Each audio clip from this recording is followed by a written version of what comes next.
And at that point, it felt like something's going to come out of my butt. The baby is coming out of my butt is what it felt like.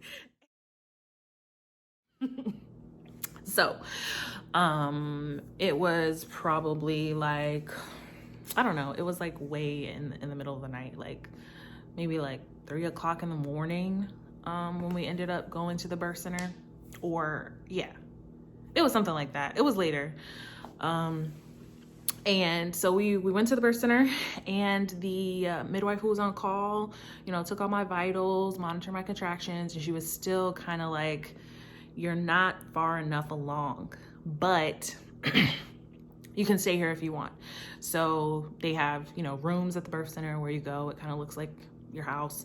And so we opted to stay. I was not going back home. I am staying here. I'm birthing here. I'm doing everything here from now on. I'm not getting back in that car. So they let us stay. They gave me some more of that sleep medicine. And I maybe slept for another couple hours. I don't know. And then the real contractions woke me up out of my sleep, and I couldn't move. And at that point, it felt like something's going to come out of my butt. The baby is coming out of my butt is what it felt like. And that's just what the contractions felt like from then on. Like, anal pressure is the best way that I can describe it. So of course, it was happening in my belly, but there was a lot of pressure of, I guess, just her coming down. But I was in the bed. I labored in the bed for a long time. So for the hours from when we got there and I took the medicine to go to sleep to probably around like 7 o'clock in the morning. I know when I first got there, they let me get in the shower. So I labored in the shower a little bit to try to ease the tension and pain. And that didn't really ease anything. It was kind of aggravating. So I got out of the shower. I wanted to get into the tub, but it was too early. And so that. So I labored in the bed. Like I said, I labored in the bed for a while. My husband was in bed with me, just kind of rubbing my back and just being there, telling me I was doing a good job. And I was, beautiful. We totally forgot about music. We were supposed to have a playlist. That didn't happen. And I don't know that I would have wanted it anyways. Like, I was focused.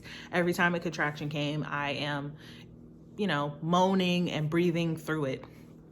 And then at maybe like 8 o'clock in the morning, I'm like audibly moaning, like the practice is open now. So there are other patients, who are coming and going.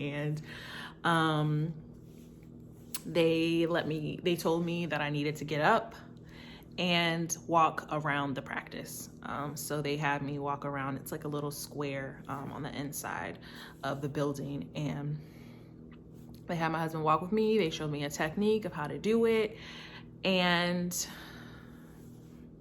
I think that I was able to walk around one time. And they were like, walk a little bit and then stop and like do this thing on the wall and like, roll your belly around and, have your husband like hold it up or something. So we did that. It felt like it took hours, but it probably lasted for like 10 minutes. And like I said, I was able to get around that square one time before I was like, yeah, I'm going to get back and labor in the bed. And they were like, yeah, okay, that's fine. So I lay back down, labored in the bed, and then they came to check me, and I was like 8 centimeters dilated. So, or you know what? I take that back. I was 8 centimeters dilated before we walked around. And then when I walked around and laid back down, they left me alone for maybe an hour and a half, and they came back and they were like, oh, so this baby is about to come out. So what position do you want to be in to give birth? And I was like, they were like, do you want to just stay right here? And I'm laying in the bed, which I didn't think that I would want to do. But I was already there and I did not feel like getting up. So I was like, yeah, we're gonna do this right here. And in my birth plan, I had that I wanted to do a water birth. So my husband was like, oh, wait, don't you want to do a water birth? And I was like, oh, yeah, let's do that. And so they started running the water. And my midwife was like, actually, there's not enough time for us to make the bath because you are about to push this baby out right now.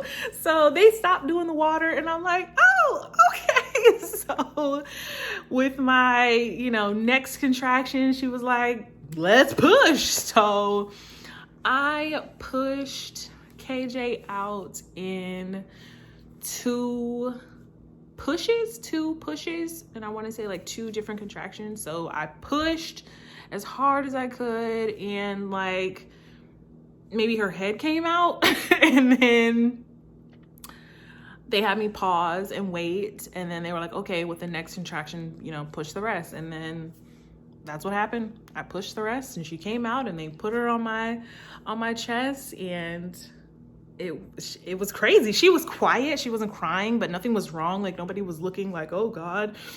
They were wiping her off, and which, let me tell y'all, I was really like not sure that I wanted them to take her out and put her right on me. Like all of the stuff that I knew was gonna be on there. Like I know she's gonna smell bad, but I knew I wanted to do skin to skin contact initially. So you go through all that crap and you're just happy the kid's out. So I was happy she was out. They put her on my chest and I'm just like, oh my God, I can't believe I just did that. And my husband is like in tears because he's like a big mushy teddy bear. So he was overwhelmed in a positive way. And he was at my shoulders the whole time. He was not, down there, but he could see from where he was, like her head come out and all of that stuff. So it was the sweetest moment. And the nurse was there to like take a picture and video for us because we were supposed to have that done too, but we couldn't because of COVID. So anyways, it was a really special moment. And after that, they left us alone. They of course came in to take vitals like every however often. And they left to process paperwork, but they let me and the baby and T, they let us take a nap. We did mad skin to skin contact. They did her like vitamin K and all of that at the birth center. They did her, birth certificate information. All of that stuff was taken care of. And like I said, we could take a nap. We took a nap. And then pretty much when we woke up, we got her dressed and they let us go home. They let us go home with a baby. Our baby, but a baby. And that is the story of KJ's birth. I hope that was entertaining for you guys and that you enjoyed it and that you got something from it. I hope I didn't leave anything out. But for me, it was overwhelmingly a positive experience. I felt taken care of. I felt left alone. Like, I know those two things may not go together, but at the birth center, they let me and my husband do our own thing, which they let us know ahead of time. If I wanted them to be in there for every second, they would have. But I like that they just let me be. They let me labor. They let me eat, let me drink, really advocated for that, in fact. And so it was just a really positive experience. I mean, aside from the pain, of course, it was a positive experience.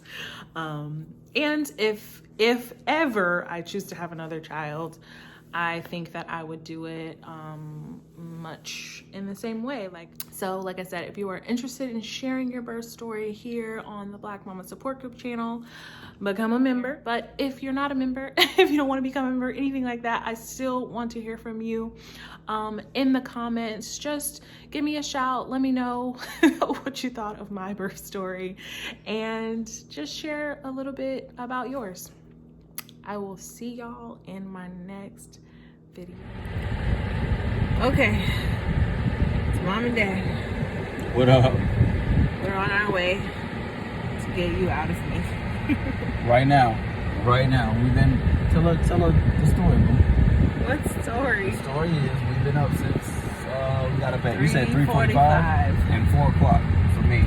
And it is now 3:35 in the afternoon. In the afternoon, bro. Also, check me out. I got a haircut just for you. Rocking the Baldino. Oh goodness. I'm driving too hard. No, you're fine. Okay. We can't wait to meet you. But we know what you look like. We know you look exactly like Mom. No, ma'am. You look like this. We'll see very soon. All right, darling. We'll meet you on your birthday. Which prayerfully is today. It better be. Okay, bye. Okay. We have not logged enough. So, a little colder? So, the mask is on because of the coronavirus, because you are being born in a pandemic. But no need to worry. Your mom did her research, and we are at waiting on you to come and greet us. And our birthing lady, what's the term? Our midwife, that's right. Our midwife is taking good care of us. She's going to take good care of you. But you are taking your sweet time. You are not rushed. And you're already 3 days behind your anticipated schedule, but I guess we can't say much because me and your mother were 2 weeks late. So, but you giving her everything she never asked for. right now. But we're excited to see you. So let's see what happens after after y'all's shower. Boo, you got words? No words. Can't even talk. Later. Love you. All right, KJ. We're back again. We finished our shower. Let me show you the room. Let me show you how we live in. Okay, so we got tub action here. All right. Tub action, rocking chair. And then we got the bed here, and then all of the materials that they're gonna use to help get you here safely. And I got good news. Mama has decided she's gonna take a little something so she can go get her some rest. I'm excited because if she gets rest, that means I get to get rest. So yes, we'll see you when we get up. Okay, or when we get up and then you do what you do when you do what you do. All right. Good morning. Good morning. It is 7:20 on your soon-to-be birthday. You are still stalling, but we're making progress. Yeah.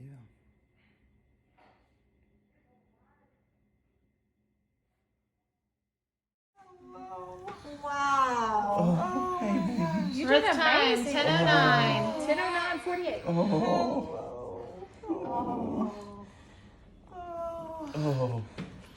You did it. Oh, hey, baby. You are amazing. Oh, hey, baby.